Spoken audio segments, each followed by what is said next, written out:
Thank you, Mr. Speaker. It's my privilege to be recognized by you here on the floor of the House of Representatives. It's my privilege to follow the gentleman from Texas in an address to you as we close out this legislative week, and a lot of the members are on their way to the airport or at the airport now, going back to serve their constituents. I'll be there myself, and I trust Mr. Gomer will be too.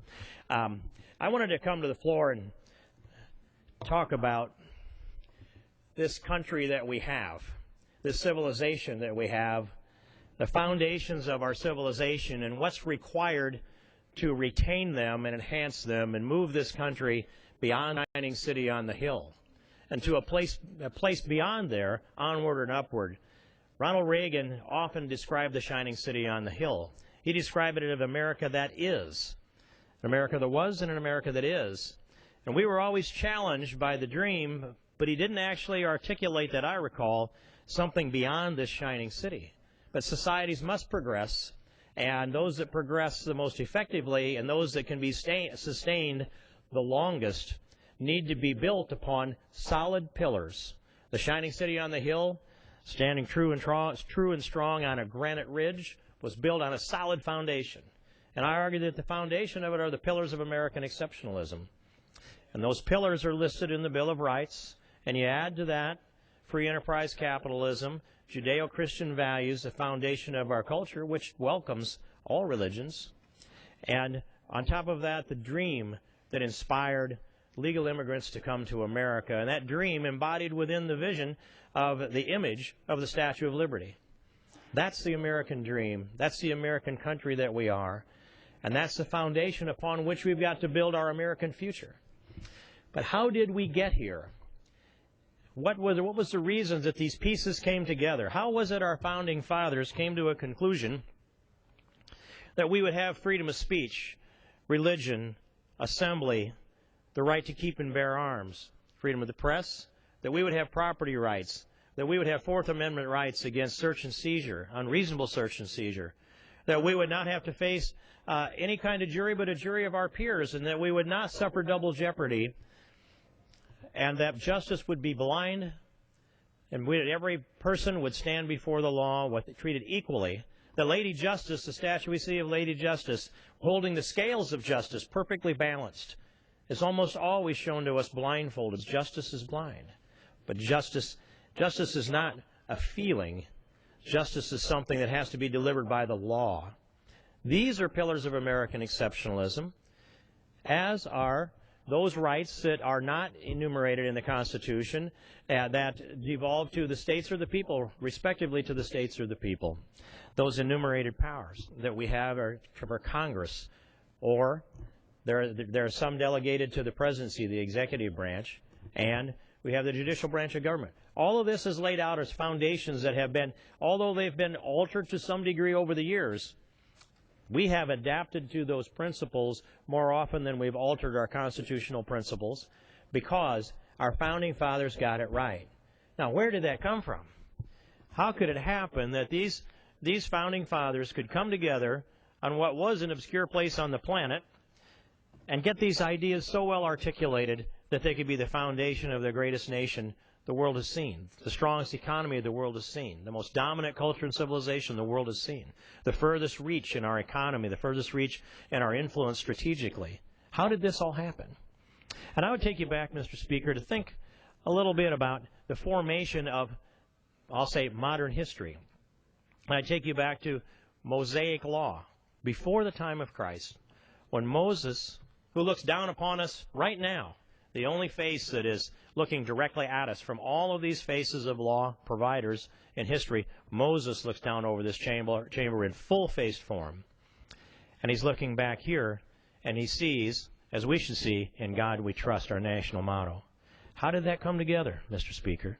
It was when Moses came down from the mount with the law, God's law, and the foundation of that law, the way it was separated out through the tribes, and the way the law and way justice was delivered, emerged out of Mosaic law and appeared also in Greek law.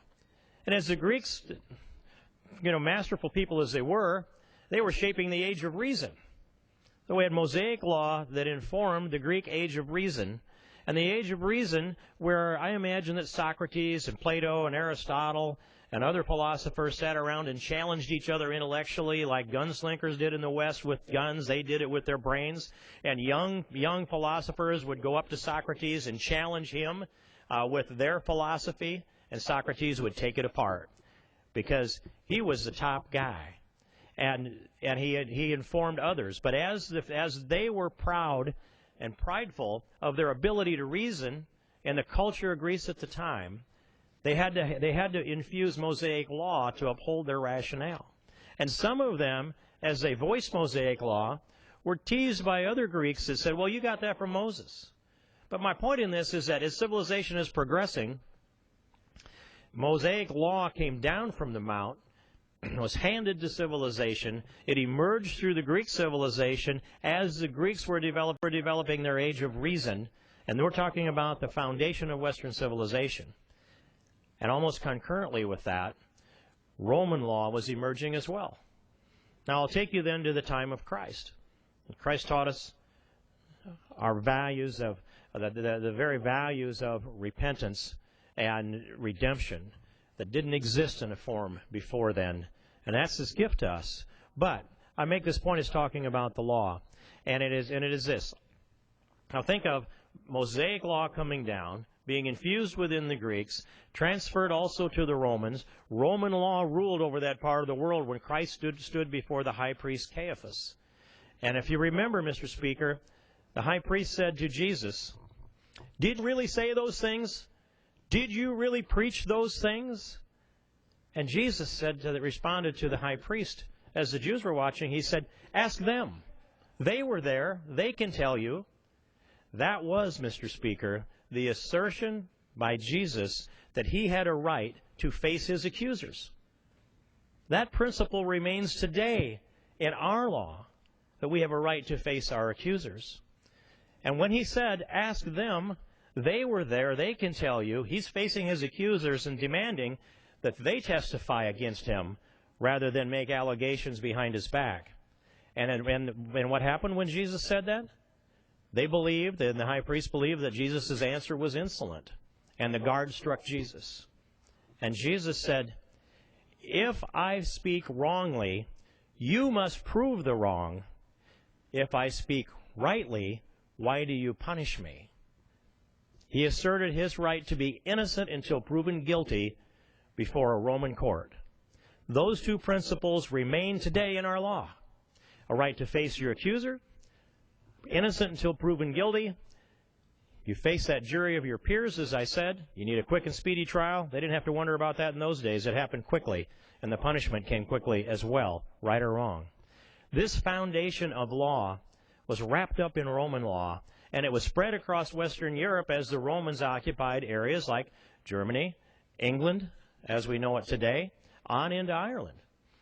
And when the Dark Ages came, when the Visigoths sacked Rome in 410 AD, then we saw civilization itself tumble and crumble, and we saw the heathens break down anything that represented the old culture, actually anything that represented real civilization.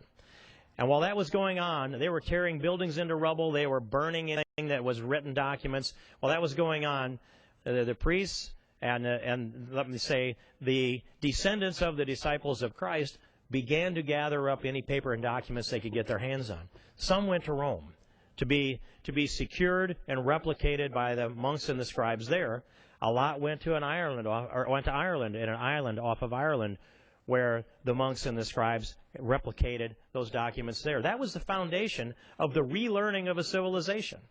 A civilization that had been lived for centuries, having lost the ability to reason. That age of reason that they were so proud of in the time of Socrates, Plato, and Aristotle was lost to civilization for centuries as people just lived by instinct and didn't leave much of a record of their rationale and didn't develop science, technology, or thought. And at a certain time, this information that was preserved in the documents of the classics, both biblical and religious information, and any document that the monks and scribes could get their hands on, they preserved. And they analyzed it, and they studied it, and they took a continent and taught that continent how to think.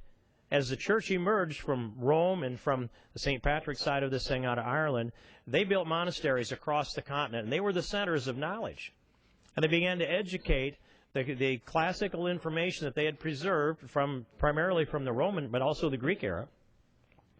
And they re-educated an entire civilization and recreated civilization based on what? Judeo-Christian values, the age of reason, and that reason that tied the values of faith together with the values that will allow for science to be developed. And that brings us to that year, let's say the years as emerging from the Middle Ages, and Martin Luther then stepped onto the scene in the 16th century and brought us, on top of that, the Reformation period, where he made the point that cast across the globe that you can honor God in a lot of ways, but you can do so. A mother changing a baby's diaper honors God more than 1,000 rote prayers that you don't give meaning from your heart into.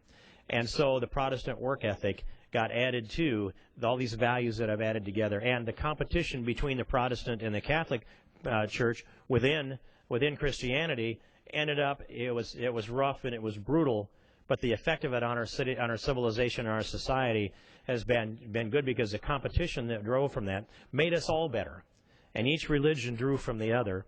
And by the way, the Eastern Church was separated when the Turks sacked Constantinople, and so the Eastern Orthodox and Russian Orthodox were separated, and they evolved in a little bit different way, but we're tied together. We're tied together culturally, we're tied together historically, we're tied together by our common humanity and our belief in, and this is the unique component, their belief in redemption. These attributes that I've discussed now, they're embodied within the Western Europe as we emerge into as we had emerged into the age of discovery, meaning Christopher Columbus and the explorers that came over here to the Western Hemisphere. That component, as well as a little bit later, the dawn of the Industrial Revolution. Well, think about where we are here in America. We are the recipients of some of the wisest, most analytical people that the world has ever produced, our founding fathers. They are a product of a culture and a civilization that believed in Adam Smith's free enterprise and the rights to property, and they believed they were free men, that they were free. In fact, they said so in the Declaration of Independence when Jefferson wrote in the Declaration, "A prince who exhibits the characteristics of a tyrant is unfit to be a ruler of a free people." A free people. They saw themselves as a free people before the Declaration. They didn't become necessarily free people as a product of, although they certainly had to earn it. They declared their freedom from England, but they saw themselves as free people before they issued the Declaration of Independence. But that brings us now to July 4th, 1776. And they brought this history around for, what would it be, a couple thousand years or a little bit more than 2,000 years. And on this continent now, we have the wisdom of the Founding Fathers. I believe they were inspired by God, and that it was by divine guidance that the Declaration was written. But it arrives here with what? These rights that we have: freedom of speech, religion, the press, and assembly, the right to keep and bear arms, the balance of these rights from the judicial side of it, the property rights in the Fifth Amendment, the devolution of power down to the people or the states. All of this landed on a continent with unlimited natural resources, so we believed at the time. All of these rights, free enterprise, strong Judeo-Christian faith and values, the reason many came here, unlimited natural resources, and a concept of manifest destiny. Now, who could create a giant petri dish that's so robust that it could settle a continent in the blink of an historical eye and leave such a foundation for the growth of population and the image and the inspiration of faith and freedom? Who could do that? Not man, but the entity that shaped their movements and their thoughts. And so here we are, the recipients. God-given liberty, defined in the Declaration. Should be inarguable, should be unchallengeable. I think it is. But we're a nation that cannot be reverse engineered and come up with a better result. We're a nation that has components of American exceptionalism, pillar after pillar of American exceptionalism, none of which can we pull out from underneath the edifice of this shining city on the hill and expect that this shining city would not collapse. Yes, it would. And so what is our charge here? It's not as hard as the charge of our founding fathers. It's not as hard as those that picked up their muskets and marched into the Redcoats' muskets in the Revolution. It's not as hard as the blue and the gray that clashed all over the battlefields here in this country and put an end to slavery and reunified this country. It's not as hard as the doughboys that marched off to war. It's not as hard, certainly, as those 16 million Americans that put on uniforms to defend our country in the Second World War. Certainly not as hard for us as the 450,000 who gave their lives during that war. It's not as hard either as those that marched off to Korea and are honored down here in their memorial, the memorial that says on the slab in front of them, "Our nation honors the men and women who answered the call to defend a country they never knew and a people they never met." None of what we're charged with right now is that hard. And yet, some despair. And some think that we can create this new America that is not tied to the pillars of American exceptionalism. We can sacrifice some of those principles, and we'll still be a country okay because we've got some political pressure that says we should sacrifice this principle, or we should chisel away some pieces out of this beautiful marble pillar of American exceptionalism. Imagine what it would be like. What if this Congress, or this culture, which directs this Congress, what if we decided you're going to have limited speech, certain things you can't say, and we'll give you the list of words that you can't utter, because if you do that, you're going to be violating somebody's sense of political correctness. What if we said that you can assemble, but we're going to diminish your right to assemble because sometimes we disagree with what comes out of those meetings? You know, the Greeks did that. They had meetings in their city-states, and they would, if you remember the Greek blackball system that they had, the demagogues would emerge. People that could step up before the masses in Greece and the city-state and issue a speech that was rhetorically so inspiring that the Greeks marched off in what turned out to be the wrong direction. And what would they do? They would label him a demagogue. They would bring the demagogue before the city-state, and then they would excoriate him, and then they would have a vote. And it's like the Greek system today. 2 gourds, 2 marbles, 1 black one, 1 red one. They called them balls, of course. And as each of the Greeks walked through, they would have a white one and a black one.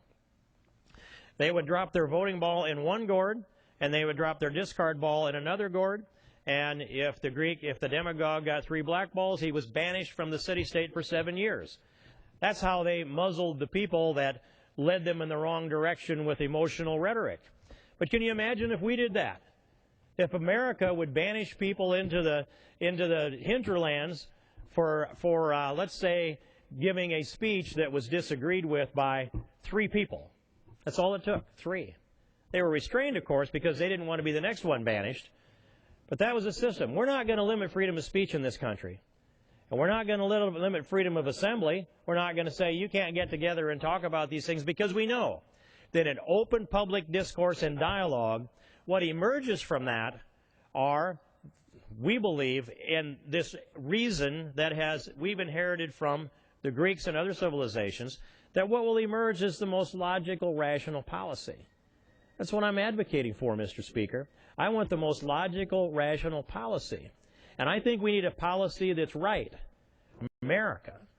I have an obligation to preserve, protect, and defend the Constitution of the United States and represent my constituents and represent my state and represent my country.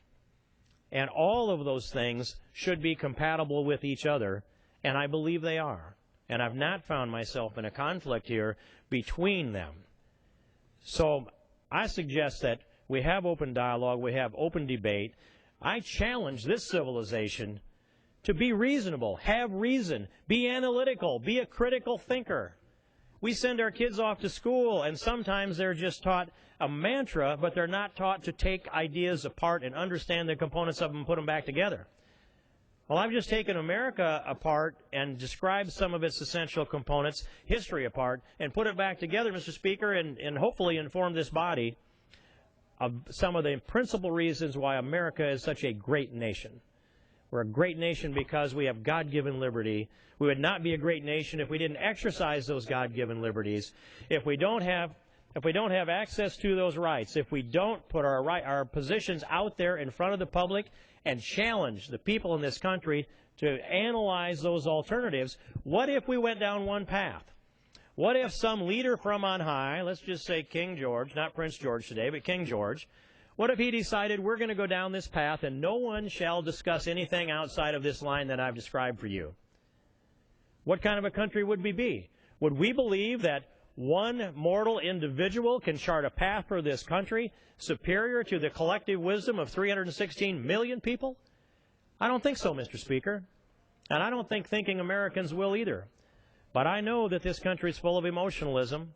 And as I watched the reactions to the George Zimmerman trial and verdict, I saw a lot of people who simply denied the facts that had been proven in law and seemed to be incapable of considering anything that didn't concur with their conclusion that they had drawn before they saw the facts. Now, I engage in this debate. I challenge people to debate with me because I believe one of two things. If I can't sustain myself in debate, I need to go get some more information. I need to get better informed. Or could it be that I'm wrong?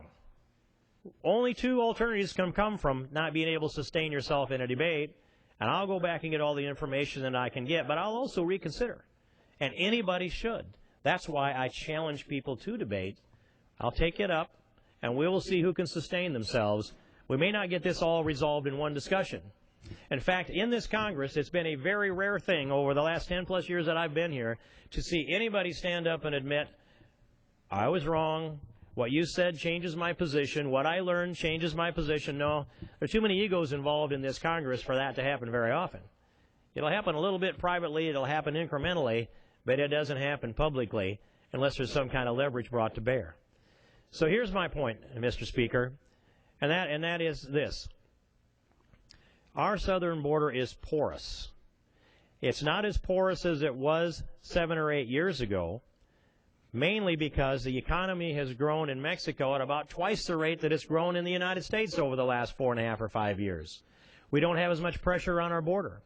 But I can tell you this, 80 to 90% of the illegal drugs consumed in America come from or through Mexico. I can tell you that in Mexico, they are recruiting kids to be drug smugglers. Between the ages of 11 and 18, they have arrested and I believe incarcerated, and the number of convictions, that actually may be the number of convictions, but it's at least this, over 800 per year over the last couple of years at that ratio of those who are kids who are smuggling drugs into the United States. We pick up some on our side of the border, that adds to that number. The ones we catch, many get away. Every night, some come across the border, smuggling drugs across the border. Increasingly, the higher value drugs, heroin, methamphetamine, cocaine in some form or another, are being strapped to the bodies sometimes of young girls, teenage girls. The media is replete with this. Anybody that reads the paper should know, especially those that live on the border, should know that there are many, many young people coming across the border unlawfully who are smuggling drugs into the United States. They should also know that now the drug cartels, and I mean specifically the Mexican drug cartels, have taken over drug distribution in most of the major cities in America. I think Intel will tell you every major city in America. And the numbers that I've seen go from a little over 200 cities in the country to 2,000. I don't know what population that dials it down to or what areas. I haven't seen the map. But it should be appalling to a country and a civilization to see that that's taken place.